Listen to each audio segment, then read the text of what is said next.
Right, so this is the latest. We have changed the Cambelts, covers on, radiator in, AC radiator, gearbox radiator, filters all in, all changed, spark plugs back in, all changed, all the bits of the engine are back in the engine. One of the mistakes that I made was, well, there's actually two mistakes I made, which I've learnt from. Number one, when I took off the alternator belt, foolishly I cut the belt, and the problem that we had was not that it caused any damage, but the belt that we were sent was the wrong size.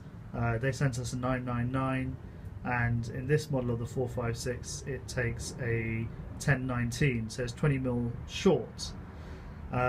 So we rushed around on the Saturday and managed to get hold of an alternator belt, thinking that we would get the car up and running, which we did actually start it on the Saturday and it ran fine, so that was all good.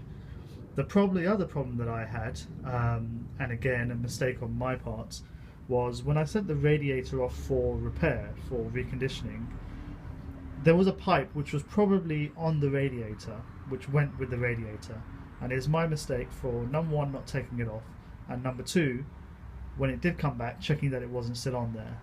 So as a result, what ended up happening was we ended up losing the pipe, and the alternator and the pipe, I had to buy a new alternator,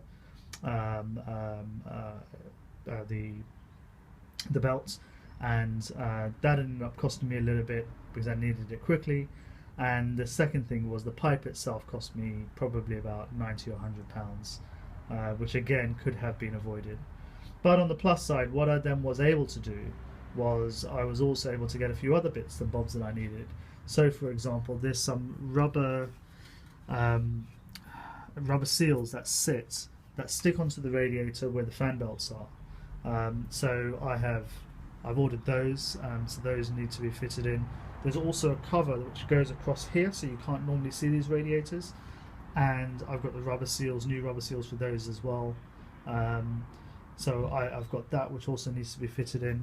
I also have a new under tray, which you can just see there, which fits underneath the car from the underside. The one that I had was cracked, and I now have a new one, so that's good news there as well. So we haven't really fitted in the radiator. We fitted it in, we bolted it all in place, but we haven't attached any of the hoses, hence you can see the hose open there. But what's left now? Let's see. Okay, so all the belts, bearings, all of that is changed. What's left now is we need to drain the oil, change the engine oil, change the filters, change the fuel filters, what else? Change the brake fluid, and I suppose the easiest way to check this is to have a look in my toolbox to see what it means. Okay, so this is the fuel filters. That's one of the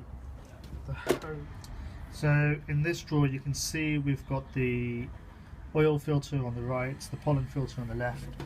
In this drawer here we have the fuel filters too, the copper rings. I have some more copper rings inside. I also ordered a few more bits, which I will take a video of to show you what else I've bought.